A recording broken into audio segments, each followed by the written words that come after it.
예, 이재명 의원과 관련된 대장동과 백현동 개발 비리 의혹에 대한 검경의 수사가 전방위로 확산하는 가운데 당내에서 전당대회 불출마 요구가 커지고 있습니다. 안팎으로 곤혹스러운 상황에 놓인 이재명 의원, 민주당 차기 당권 경쟁에는 어떤 영향을 미치게 될지 주목됩니다.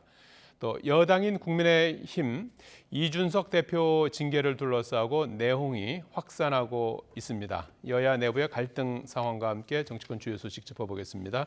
이제 배종호 세한대 교수, 배종찬 인사이트 K 연구소장 모셨습니다. 안녕하십니까? 안녕하세요. 안녕하십니까? 자, 먼저 이재명 의원 관련해서 검찰 경찰 수사가 이제 전방위로 네. 확대되고 있는 그런 양상을 보이고 있어요. 대장동, 백현동 관련 압수수색에 이어서 최근에는 쌍방울 그룹, 이 변호사비 대납 의혹이 있는 그런 회사인데요. 여기에 대해서도 이제 강제 수사를 시작을 했어요. 이재명 의원을 향한 검찰의 압박이 전방위로 이루어지고 있다, 이렇게 봐야 되는 겁니까? 그렇죠. 그렇게 되는 이유는 네. 국민들의 의혹이 다 풀어지지 않았죠. 지난 대선 후보였고 많은 또 의혹들이 불거졌는데 그 의혹들에 대한 것이 소명되거나 다 해소된 건 아니거든요. 예. 그렇죠.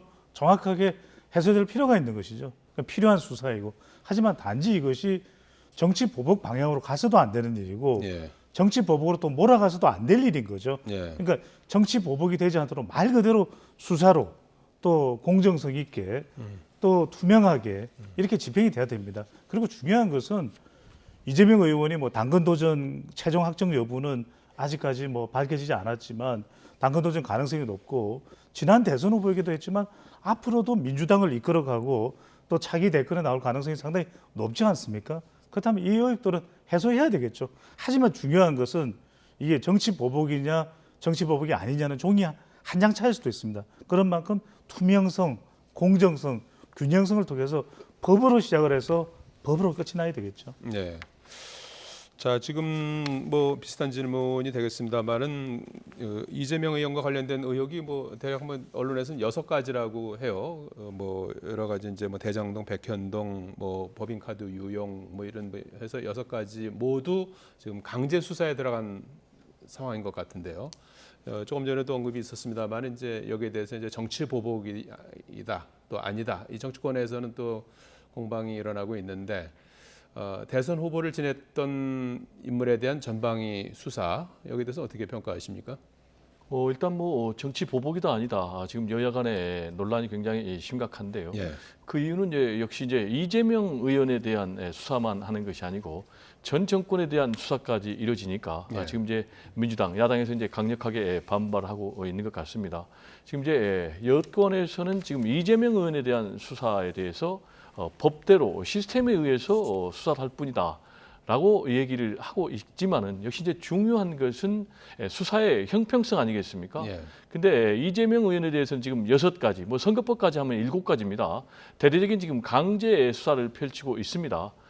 그런데 이 형평성과 관련해서 그러면 이제 윤석열 대통령의 배우자인 김건희 여사에 대한 도이치모터스 주가 조작에 대해서는 지금 수사를 하지 않고 있거든요. 그럼 이 형평성 문제가 제기되기 때문에 지금 민주당에서는 강력하게 이재명 의원을 표적으로 삼는 정치 보복 수사다, 이렇게 반발하고 있는 것 같고요. 예. 특히 이제 성남 FC 이 수사와 관련해서는 경찰에서는 무혐의 처분을 사실상 내린 건데, 지금 검찰에서 재수사를 지휘해서 지금 예. 대대적으로 강제 수사하다 보니까 이런 이제 문제가 펼쳐지고 있는 것 같고요. 그리고 이제 지금 이제 시스템을 얘기를 하지만은 사실상 검찰의 시스템이 지금 검찰총장의 공백인 그런 상황 아니겠습니까? 예. 그런데 법무부 장관이 오른팔인 한동훈 장관, 그리고 또 법무부 차관도 지금 인호공 차관 카풀 인연이 있는, 그러면서 이제 윤석열 대통령 그리고 한동훈 법무부 장관 그리고 검찰에 의한 어떤 직할 체제다 라는 이제 이 시스템 문제가 나오기 때문에 네. 과연 그러면 이제 친윤 사단이 전면적으로 검찰의 요직을 포진하고 있는 이런 검찰의 수사가 공정하게 이루어질 수 있겠는가라는 부분에 이제 문제 제기가 되고 있기 때문에 예. 어느 때보다도 지금 검찰 수사가 좀 엄정하게 처리되지 않는다면은 이 검찰 수사의 공정성 문제는 앞으로 정치권의 중요한 내관으로 부상할 가능성이 매우 높은 그런 상황이 아닌가 생각이 됩니다. 예, 수사의 공정성이 중요하다. 그런데 지금 그 좀 미묘한 그 얘기가 있었어요. 네. 그 최근에 여야 지금 원구성 협상이 뭐 지지부진하긴 합니다만은 지금 그 원구성 그 국회가 지금 한 달 가까이 공전되고 있지 않습니까? 네. 그래서 원구성을 빨리 하긴 해야 되는데 최근에 그 협상에서 이재명 의원에 대한 소추하가 조건으로 나왔다는 주장이 제기가 됐어요. 여기에 대해서 박홍근 원내대표는 새빨간 거짓말이다 하면서 사과를 요구하고 있는데요. 진실은 무엇입니까? 저는 그냥 언급이 되어서도 안 되고 예. 언급할 수도 없는 일인 것이죠. 왜냐하면 상임위 배분하고 이재명 의원과 관련된 소치하가 연계될 이유가 없는 거죠. 연계된다면 이것이야말로 국민을 무시하는 시도인 것이죠. 예. 그래서 저는 박홍근 원내대표가 권성동 원내대표의 협상에서 그런 이야기를 했을 리도 없을 것 같고 예. 만에 하나 권성동 원내대표가 전략적 차원에서 이런 발언을 했다면 이건 그래서는 안 되는 일일 테고요. 만약에 그런 일이 있었다면 그것은 정말 국민들을 무시하고 이 정치권이 정말 심각한 상황에 직면해 있는 그런 모습이라고 볼 수 있고요. 예. 정말 이건 언급되어서도 안 되고 거론돼서도 안 되는 거죠. 그러니까 저는 이게 계속해서 정쟁 위주로 흘러간다라는 것인 것이 예. 지금 앞서 이제 배종 교수님 말씀하셨던 대로 김건희 여사와 관련돼서 수사할 일이 있으면 수사해야 되겠죠. 근데 예. 한동훈 장관이 얼마 전에 수사할 일이 있으면 수사하겠다. 그리고 수사 진행 중이지 않느냐 이런 이야기도 한 바가 있는 것으로 기억을 하고 있고 그것이 이제 그 숨겨져서나 또는 보호돼서는 일방적으로 보호돼서는 안 되는 일이겠죠. 그리고 성남 FC와 관련된 부분도 그렇게 검찰에서 밝히더라고요. 그 경찰이 수사한 부분에 분명히 지적할 부분이 있다. 그런 경우에 이제 검찰이 재수사를 할 여지가 있다면 수사하는 건 아니겠냐라고 밝힌 바가 있다면 저는 그 부분에 대해서는 수사할 명분이나 이유가 있겠죠. 그걸 무조건 수사한다는 것 자체만으로도 이건 정치 보복이다. 이렇게 가져갈 것이 아니라 좀 더 명백하고 객관적으로 구분을 할 필요가 있겠죠. 네. 저는 이제 이 예. 권성동 원내대표의 이런 발언은 이제 굉장히 부적절하다고 봅니다. 근데 그런 얘기는 했던 것 같아요. 양당이 이제 대선 지선 과정에서 정치적으로 고발한 것들이 있으니까 신뢰 회복 차원에서 이런 것들을 좀 취하는 게 어떠냐. 이재명 의원을 직접 거론한 건 아닌 것 같고 전체적인 그런 정도로 뭐 얘기를 한 적이 있다. 진성준 부대표가 이렇게 얘기를 한 것 같아요. 네, 그렇습니다. 예. 이제 그런 얘기가 나오는 것이 뭐 이번 선거뿐만이 아니고 예. 일반적으로 이제 선거 과정에서는 승리를 위해서 고소 고발이 굉장히 난무합니다. 예. 비단 이제 대통령 선거뿐만이 아니고 뭐 국회의원 선거라든지 지방 선거에서도 선거 과정에서는 치열하게 이 싸움이 있는 거죠. 그런데 이제 선거가 끝나면은 어차피 게임이 끝났기 때문에 선거 과정에서 있었던 무분별한 이제 고소 고발을 다 취하해서 정리하는 것이 일반적인 이제 정치권의 패턴이라고 봐야 되겠어요. 그래서 말씀하신 대로 그런 차원의 이야기는 민주당, 국민의힘, 민주당 양측에서 얘기가 오간 것 같아요. 그래서 이제 박홍근 원내대표 같은 경우는 나는 그런 얘기를 한 적이 전혀 없다. 오히려 이준석 대표가 그런 비슷한 얘기를 나한테 먼저 했고 그래서 그 부분은 비대위원장이랑 얘기할 부분이지 내 영역은 아니다. 이렇게 얘기를 했고요. 말씀하신 대로 이제 진성근 부대표 같은 경우는 포괄적 차원에서 이거 좀 정리를 할 필요가 있지 않냐라는 얘기를 했고 이제 그 부분에 대해서 아마 국민의힘에서는 아하 이게 아마 이재명 후보를 겨냥한 고소고발 취하를 얘기한 것이 아니냐 이렇게 해석을 한 것 같아요. 그런데 저는 이제 여기서 부적절하다고 제가 얘기를 하는 이유는 이 부분은 이제 협상 과정에서 있었던 얘기거든요. 사실 이제 협상이 성공적으로 이루어지기 위해서는 안에 있었던 모든 얘기를 서로 토로하고 그래서 이제 타협하고 절충하는 건데 협상 과정에 있었던 얘기를 만약에 이렇게 어떤 정치적인 공세로까지 이어진다면 앞으로 어떻게 협상이 이루어질 수 있겠습니까? 특히 이제 지금 국민의힘 같은 경우는 야당이 아니고 집권 여당이거든요. 그래서 정치를 정상적으로 끌고 가야 될 그런 책임이 있는 상황에서 이렇게 협상 과정에서 있었던 문제까지 정치적인 공세를 하는 게 좀 부적절하다는 게 제 입장입니다. 자, 이렇게 그 본인을 둘러싼 수사로 곤혹을 치르고 있는 이재명 의원, 당내에서는 전당대회 불출마 요구에 직면하고 있습니다. 화면 함께 보시겠습니다. 지난 대통령 선거와 지방선거 패배에 중요한 책임이 있는 분들은 이번 전당대회에 나서지 말 것을 촉구한다. 이재명 후보나 나나 출마하는 것이 그게 좋은 건지 아니면 거기에 도움이 되는 건지 아닌지 뭐 그런 것들을 우리가 판단해 보자. 그렇게. 자, 며칠 전에 있었던 당내 워크숍이 그야말로 이재명 의원 불출마 성토장이 되었다 이런 평가도 있습니다. 그동안 뭐 당의 내로남불 논란이라든지 지방선거 공천 논란 이런 불만이 이제 터져나온 것 같은데요. 전반적으로는 뭐 지방선거 그리고 대선 패배 책임론이라고 볼 수가 있겠죠. 이 전체적으로 그 민주당 내부에서 어떤 이재명 의원에 대한 어떤 그 출마 반대 여론 어느 정도 수준이라고 봐야 되는 겁니까? 지금 이제 당내에서는 비이재명계를 중심으로 해서 이재명 의원에 대해서 전당대회에 출마하지 말라는 그런 압력이 계속되고 있지 않습니까? 예. 대표적인 것이 이제 친문계의 후보로 거론이 됐었던 이제 전해철 의원 같은 경우 자신이 불출마를 선언하면서 이재명 의원에게도 불출마를 요구를 했고 예. 또 서른 의원이라든지 또 홍영표 의원 같은 경우는 이제 동반 불출마론을 제기하면서 이재명 의원에게 이제 불출마를 요구하고 압박하는 이제 그런 양상이었는데 여기서 저는 이제 주목할 부분이 예. 이런 상황에서 그동안 지방선거 이후에 한 20일 정도 두문불출했던 이재명 의원이 당내 워크숍 행사에 참여했다는 것, 그걸 좀 주목해야 되는데 이런 이제 불출마 요구가 거세게 쏟아질 것이 분명히 예상되는 상황에서 여기에 참석을 했어요. 그 얘기는 결국은 뭐냐? 그런 부분을 이제 정면으로 돌파하겠다라는 이제 그런 선택을 한 것 같고요. 예. 실제로 이제 이 워크숍에서 그런 요구가 있었고 여기에 대해서 이제 이재명 의원이 뭐라고 얘기했느냐? 나 개인적으로는 손해 볼 수가 있다. 그럼에도 불구하고 당이 어려운 상황에서 어떤 책임을 가지고 나는 할 수밖에 없다라는 것을 이제 우회적으로 얘기했거든요. 즉 이 얘기는 앞으로 출마하겠다라는 이제 그런 뜻을 밝힌 것인데 이재명 의원 입장에서는 이런 입장을 선택한 이유는 결국 이제 본인이 만약에 당 대표에 출마하지 않는다면은 본인의 앞으로의 정치적인 입지가 더 어려워질 것이다 이렇게 판단한 것 같아요. 그리고 이제 본인이 출마를 한다면은 당내 또 그리고 당 밖에서도 부정적인 여론 또 비난 여론이 있을 것임에도 불구하고 오히려 당 대표가 돼서 확실하게 민주당을 개혁을 하면은 오히려 자신의 정치적 미래에 이게 플러스다라는 이제 그런 판단에 따라서 지금 당 대표의 출마는 직진 행보를 하고 있는 것이 아닌가 이렇게 예. 생각이 됩니다.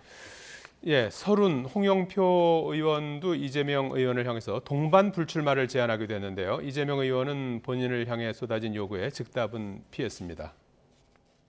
들어보시겠습니다. 조별 토론에서 불출마 얘기가 나왔다는 그런데 어떻게 바라봅니까?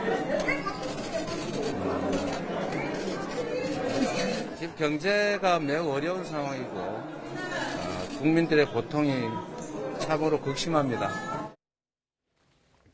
예, 우회적으로 답변을 좀 피한 것 같아요. 예. 수밖에 없는 이야기는 이유는 지금 명분이나 그리고 다수의 전체의 지지를 못 받는 상황인 거죠. 예. 그러니까 오히려 당권 도전 여부에 대한 출마를 물어봤는데 경제 사정을 걱정하는 답변이 나오거든요. 예. 그러니까 일단 소나기는 피할 수밖에 없는 일이고 실제 여론상으로도 보면 나타나고 있는 것이 여론은 어떻습니까? 전체 여론하고 국민 여론하고 좀 다르죠. 그렇죠. 국민 여론이 다르죠. 예. 그러니까 당 내에 더불어민주당 지지층에서는 다른 대안이 없고 예. 또 이미 상당히 이재명 의원 중심으로 세력이 형성돼 있어요. 예. 그러니까 당권 도전에 대한 여론이 높지만 전체 여론은 선거 패배에 대한 책임 그리고 예. 더불어민주당 지지율이 지금 하염없이 추락하고 있는 상황에서 예. 새로운 쇄신이 과연 이재명 의원이 당대표가 됐을 때 될 것인가. 그러니까 제일 중요한 것은 결국 이런 명분 이상도 중요하지만 정치가 참 안타깝게도 현실인 겁니다. 예. 그러니까 당권 도전을 통해서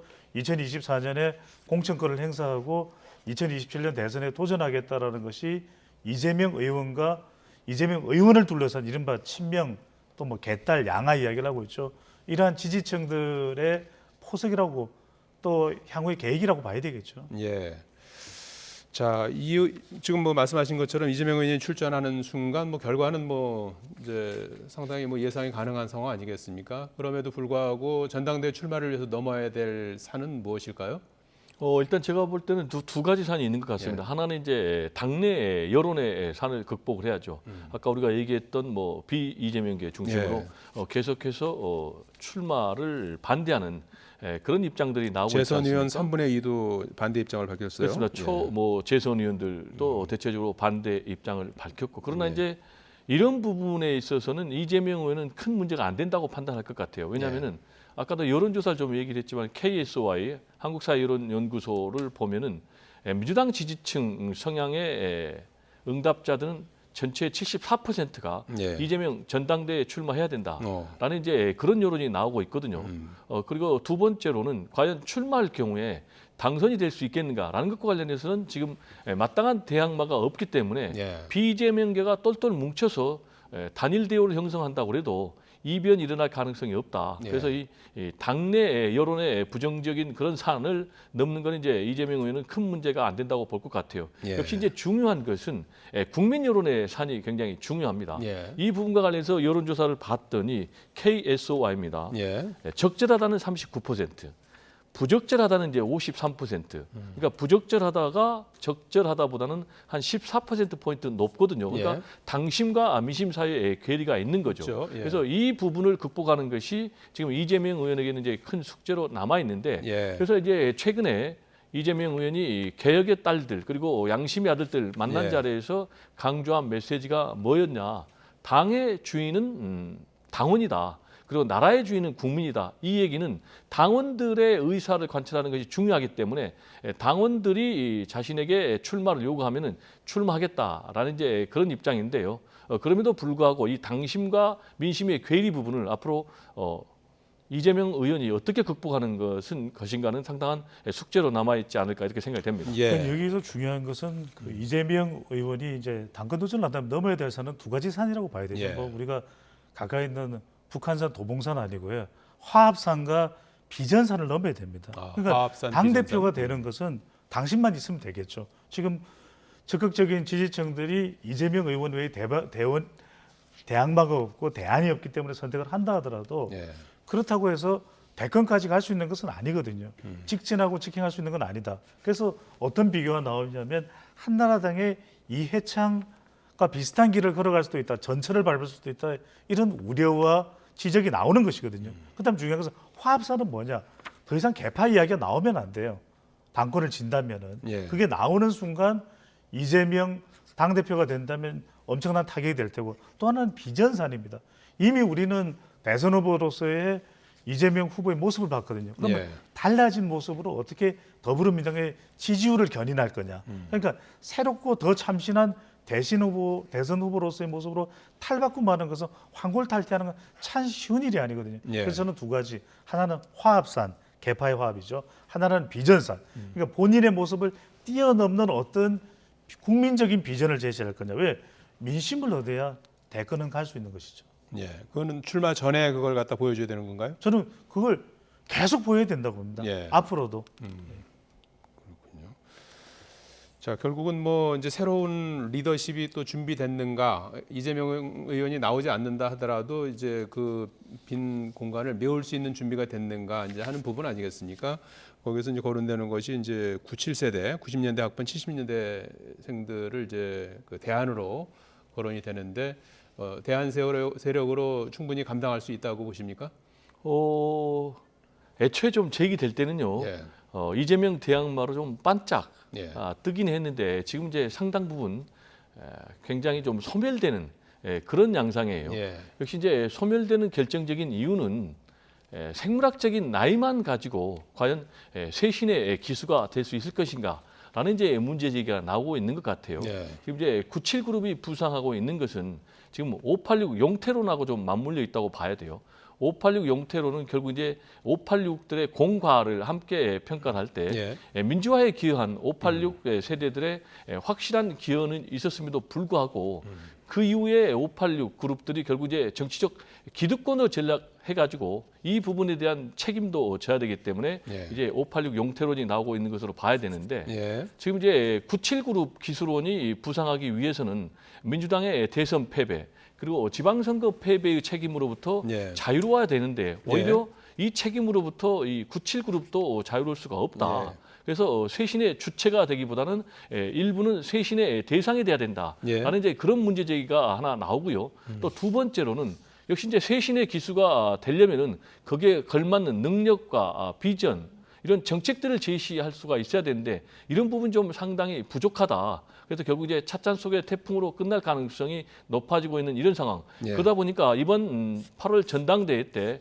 이른바 97그룹의 기수라고 할 수 있는 양강, 양박, 그러니까 뭐 강훈식, 그리고 강병원, 그리고 뭐 박주민, 박용진, 그리고 뭐 전재수 이런 뭐 5명의 97그룹의 기수들이 출사표를 던질 수 있을지도 지켜봐야 되는. 강훈식, 박병원, 강병원, 네, 박주민, 그렇습니다. 박용진, 전재수, 김혜영. 네네. 네, 6 뭐 분이죠. 그렇죠.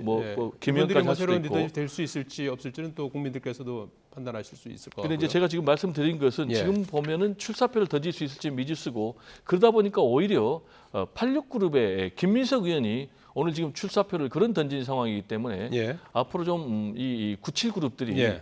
쇄신의 깃발로 위력을 발휘하기는 좀 어려운 상황이 아닌가 생각이 됩니다. 예. 근데 이 말씀은 안 드려서 짧게라도 드려야 될 것 같아요. 예. 왜냐하면 97그룹이 성장하지 못한 게 97그룹의 책임입니까? 예. 저는 이 공간과 기회를 주지 않은 것은 586이죠. 예. 386이죠. 예. 그러니까 이게 저는 더불어민주당의 아픈 손가락입니다. 그러니까 다수당으로서 뭐 했냐 이거죠. 이들에게 오히려 알겠습니다. 90년대 학번, 70년대생에게 기회를 줬어야 예. 되는데 그렇지 알겠습니다. 못하다 보니까 세대 교체가 예. 어려워진 거죠. 자, 국민의힘 얘기로 넘어가 보도록 네. 하겠습니다. 지금 국민의힘도 이준석 대표와 그 지도부 간의 갈등이 뭐 극에 달한 상황입니다. 최근에 배현진 최고위원, 안철수 의원과 갈등이 이어서 이번엔 친윤계 핵심 장제원 의원을 겨냥하고 있고요. 오늘 이준석 대표는 흰머리카락 세 가닥을 SNS에 올렸어요. 동시에 세 가닥이 뽑힌 건 처음이라고. 흰머리가 많이 들었 모양이에요. 37살 나이가요. 머리가 뭐 화면상으로 보면 까만데 흰머리 세 개가 뭐 배현진, 그리고 장제원, 안철수를 상징한다. 아니 이렇게 한 번에 뽑았는데 세 가닥이 나왔다는 거 아니겠습니까? 그렇죠. 그 세 가닥을 한 이유가 있을 거 아닙니까? 그래서 그 의미는 또 그렇게 해석이 되나요? 네. 예. 언론에서는 그렇게 해석하고 있습니다. 예. 그 스트레스의 원인은 뭐라고 보십니까? 뭐 스트레스 원인은 본인은 지금 스트레스 전혀 없다라고 예. 하지만 지금 정치적인 존망이 걸린 굉장히 위기의 상황 아니겠습니까? 과연 앞으로 이준석 대표가 윤리에서 어떤 징계 절차를 받느냐에 따라서 대표직을 유지할 수도 있고 또는 대표직에서 물러날 수도 있는 그런 상황인데 예. 지금 이제 윤리위의 행보를 보면은 이준석 대표에 대해서 징계하는 것은 거의 분명해 보여요. 다만 이제 방법론과 시기가 굉장히 중요한데 예. 일단 이준석 대표에 대해서 직접적인 징계를 먼저 내리기보다는 이준석 대표의 오른팔이라고 할 수 있는 김철근 정무실장에 대해서 먼저 징계를 내리겠다는 것 아니겠습니까? 그리고 그 징계 사유는 결국 이제 증거 인멸과 관련된 품위 유지 의무 위반으로 징계를 때리겠다는 거예요. 즉 성상납 의혹을 증거 인멸하려고 시도했다라는 것인데 그렇게 되면 그 다음에 문제가 뭐겠습니까? 결국 증거 인멸을 이준석 대표가 교사했다라는 이제 그런 문제로 비화가 되기 때문에 그러면 이제 이준석 대표를 징계하겠다라는 다음 수순이 예상이 되고 그럼 이제 징계 결과 만약에 당원권 정지 이상만 나오면은 당 대표직을 유지하기가 어렵게 됩니다. 그럼 자연스럽게 이제 조기 전대로 갈 수밖에 없는 상황인데 지금 이걸 다음 달 7일로 연기를 했거든요. 그러면 이제 윤리가 지금 계속해서 이준석 대표에 대한 징계를 연기를 하고 있는 이 배경은 결국 저는 고사작전이라고 생각합니다. 계속 이 문제가 이슈화되면 이슈화될수록 타격은 이준석 대표가 입는 것 아니겠습니까? 그 과정에서 자연스럽게 이준석 대표의 세력이 약화되고 그리고 윤리위에서 어떤 결정적인 징계를 내리면은 이준석 대표가 대표직을 유지하기 어렵게 된다라는 그런 계산이 담겨진 지금 행보들이 아닌가 이렇게 분석이 됩니다. 예. 지금 엊그저께 22일에 그 징계 심의가 있었고요. 네. 그날은 이제 김철근 이준석 대표 정무실장에 네. 대한 징계 절차가 개시가 됐고 정작 이 대표 징계 심의는 이제 7월 7일로 미뤄진 상태인데 조금 전에 배정원 교수님 전망으로는 이제 징계는 이제 기정사실화한 걸로 보고 네. 미뤄지고 있는 이유는 고사작전이다 이렇게 분석을 해주셨는데 뭐 비슷한 생각이십니까? 근데 그 고사작전이 왜 고사작전일까 생각해 보면은 이준석 대표와 관련된 부정적 여론이 없는데 고사작전일까? 예. 이게 사실 핵심으로 봐야 되겠죠. 그러니까 이제 윤리위가 경찰이나 검찰은 아닙니다. 그러니까 증거를 가지고서 이준석 대표와 관련된 성상납 의혹이나 또 증거인멸 교사 의혹을 밝히는 게 참 쉽지가 않아요. 그렇다면 윤리위가 실체적 진실을 밝히기 위한 것일까? 아니면 정치적 의도도 담겨 있는 것일까? 그러니까 지금 정치적 의도가 좀 일부 있기 때문에 이 부분에 대해서 상당히 논란이 되는 부분이거든요. 예. 그렇다면 그게 왜 그럴까? 그러니까 이준석 대표에 관련된 여론도 시간이 지나면 지날수록 상당히 부정적인 여론이 더 쌓이고 있어요. 그 이유는 이준석 대표도 당 내에서 자꾸 내용에 또 유발자가 되고 있는 것이거든요. 예. 본인이 뭐 악수 패싱도 그렇고 어깨짝 스매싱도 그렇고 또 그 이전에 우크라이나 방문도 그렇고 정진석 국회 부의장과의 갈등 여러 명의 갈등이 있었잖아요. 네. 안철수 의원을 비롯해서 대선 때는 윤석열 대통령 당시 후보와 또 갈등이 있고 이러다 보니까 이렇게 쌓여왔던 것이 국정 운영에 별 도움이 안 된다는 것이 이 보수정 내에 쌓여가고 있는 여론이고 예. 이것이 바탕이 돼서 윤리위 결정에까지 영향을 주는 단계라고 봐야 되겠죠. 예. 국민의힘 그 당 어떤 내용과 관련한 뭐 여론조사 같은 건 없나요? 관련된 조사들 결과들이 있습니다. 예, 어떻게 우리 나오나요? 예. 그걸 이제 뭐 수치를 가지고서 다 소개를 해드리면 그런데 예. 이 저널이 시사 리서치에 의뢰를 해서 지난 21일 실시한 조사입니다. 자세한 예. 사항은 조사기관의 홈페이지에서 확인 가능한데 예. 이준석 대표의 또 거취라든지 또 징계위의 결정에 대해서 대체적으로 이준석 대표에겐 불리한 여론이에요. 그러니까 심지어는 보수청에서도 이준석 대표는 스스로 물러나야 된다. 또 이제 특히 주목하는 여론조사 결과는 뭐냐면 윤석열 대통령의 국정 수행에 어떤 역할이 되고 있다고 보느냐, 부담이 된다는 것이 절반 이상이에요. 이것도 지금 상당히 이준석 대표에게는 불리한 여론 상황이라고 봐야 되겠죠. 예. 자, 그런데 이달 중순에 윤석열 대통령과 이준석 대표의 비공개 회동이 있었다는 일부 언론 보도가 있었습니다. 여기에 대해서 대통령실은 부인했고 이준석 대표는 여지를 남기는 발언을 했는데요. 화면 함께 보시겠습니다. 특정한 시점에 특정한 만남이 있었느냐 여부 이런 것들은 오히려 당대표 입장에서 대통령의 일정을 제가 공개할 수는 없는 겁니다. 그건 대통령실에 문의하시면 될 것 같습니다. 예. 자, 이준석 대표는 뭐 확실하게 부인하지는 않고 대통령실로 문의를 하라고 얘기를 했어요. 이렇게 여지를 남긴 이유는 무엇일까요? 일단 이준석 대표는 지금 이제 본인이 생존하기 위해서 세 가지 선택지가 있다고 봐야 되겠어요. 예. 첫 번째로는 이제 여론전입니다. 지금 이제 본인의 장기가 결국 이제 언변 아니겠습니까? 예. 그래서 방송 출연을 통해서 자신의 당 대표직 유지가 정당하다. 그리고 자신을 향한 윤리위의 징계가 부당하다라는 것을 계속해서 여론전을 통해서 본인이 확산을 시킬 것 같고요. 예. 그리고 이제 두 번째 선택지가 윤석열 대통령에게 SOS를 치는 겁니다. 그래서 윤석열 대통령과의 해동 사실에 대해서 예. 지금 NCND로 계속 나가고 있는데 예. 지금 문제는 이제 윤석열 대통령 측에서는 일종의 거리두기를 하고 있거든요. 그래요. 당무는 당에서 할 일이다.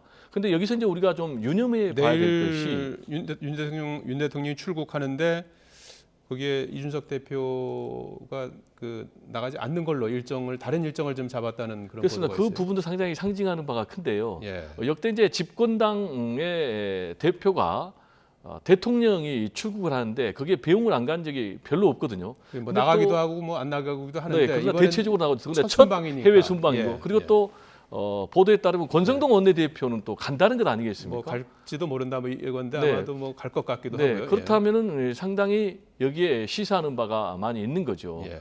그리고 최근에 지금 윤석열 대통령이 나는 당무하고는 상관없다라고 예. 선긋기를 하지만 과연 친윤이 윤석열 대통령의 의중과는 정반대되는 행동을 하겠는가? 예. 그리고 윤리도 역시 중징계 내지는 뭐 징계를 내린다면은 윤석열 대통령의 의중하고 다른 결론을 내리겠는가? 라는 부분과 관련해서 저는 개인적으로 회의적이라고 생각을 하거든요. 예. 그럼 이제 이런 평가를 또는 분석을 하는 이유는 역시 이제 친윤 또 아마 윤석열 대통령도 대선 과정에서 이준석 대표의 태도에 대해서 굉장히 좀 부적절했다라고 평가를 하고 있는 것 같아요. 이른바 감정이 있는 것이죠. 예. 그리고 두 번째로는 윤석열 대통령의 새 정부가 출범하는 데 있어서 이준석 대표 체제가 도움이 되느냐 라는 부분에 대해서 좀 부정적으로 생각을 하는 것 같아요. 그래서 자연스럽게 조기의 전당대회를 통해서 국민의힘 당대표가 바뀌는 것 아니냐 이런 전망들이 지금 언론을 통해서 나오고 있는데요. 그럼 이제 세 번째 선택지가 뭐냐? 네. 이제 전면전이거든요. 지금 이제 이준석 대표 같은 경우는 이른바 이준석 대표의 친위 세력이라고 할 수 있는 뭐 김용태 최고위원이라든지 또는 천하람 혁신위원이라든지 또는 뭐 하태경 의원이라든지 이런 측에서는 이제 굉장히 옹호 발언을 내놓고 있지 않습니까? 따라서 만약에 윤리위에서 징계를 가시화한다든지 또는 징계를 한다면은 아마 대대적인 전면전이 이루어지면서 국민의힘에서 큰 내용의 회용돌이 어떤 회오리 속에 빠져들지 않을까 이렇게 생각이 됩니다. 예. 당내에서는 결국은 이준석 대표와 윤석열 대통령이 윤리위가 열리기 전에 뭐 이런 상황을 정리할 수도 있을 것이다 이런 관측도 나오고 있는 것 같은데 이른바 윤심은 어디에 있을까요? 저는 윤 대통령이 힘이 작동되기는 쉽지 않을 것 같아요. 예. 왜냐하면 이게 윤리위에 대해서 뭐 정치적 의도가 있느냐 없느냐는 이야기가 예. 나오고 있지만 여기에 직접적으로 윤석열 대통령이 나서서 개입할 수 있는 소지는 아닐 테고요. 예. 중요한 것은 이준석 대표가 그동안 이 보수 진영으로부터도 계속해서 불만과 비난을 계속 쌓아왔던 것도 원인의 한 예. 이유일 수가 있는 겁니다. 물론 이제 이준석 대표가 기여한 바는 분명히 평가받아야 되겠죠. 그럼 왜 이 지경으로 왔을까?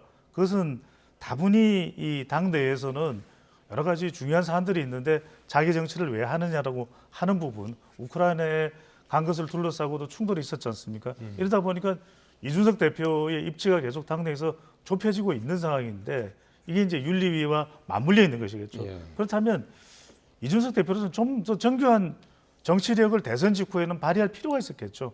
분란을 일으키기보다는 본인이 가지고 있는 목표가 있더라도 좀 은연자중할 필요가 있는 것이죠. 예. 그게 정치력이니까.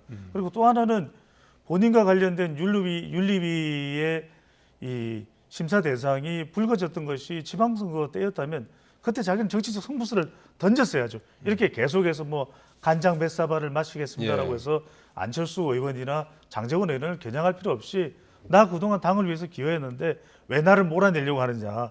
자기 이 당대표로서의 이 자리를 내걸고 승부수를 던졌어야 되는데 예. 시간을 너무 길게 끌어왔다는 것도 지금까지 현 이준석 대표의 위치에 난감한 상황으로 볼 수가 있는 것이겠죠. 예. 자, 시간이 뭐 지금 1분 정도 남았는데요. 지금 뭐 국회가 지금 뭐 내일 지나면 한 달이 넘게 지금 공전하고 있는 상황인데 지금 굉장히 금리도 오르고 뭐 물가도 뭐 하늘 높은 줄 모르고 오르고 뭐 민생이 참 좋지 않은데 국회가 빨리 좀 정상화돼야 되지 않겠습니까? 그런데 원구성 협상은 뭐 여전히 지지부진한 것 같아요. 어떻게 좀 타결이 돼야 된다고 보시는지 일단 뭐 여야가 서로 한 예. 발짝씩 물러나서 예. 양보해서 타협점을 찾아야 되겠죠. 이런 예. 상황에서 지금 이제 민주당에서 법사위를 양보할 수도 있다. 라면서 이제 협상을 제안한 것은 상당히 바람직하고 지금 예. 이제 국민의힘에서는 이 민주당이 내민 손을 지금 뿌리쳐버렸거든요. 예. 이건 굉장히 바람직하지 못하고 결국 예. 정치가 실종이 되면 집권당의 책임이니까 예. 빨리 테이블에 마주 앉아서 예. 협상을 해야 되겠습니다. 예.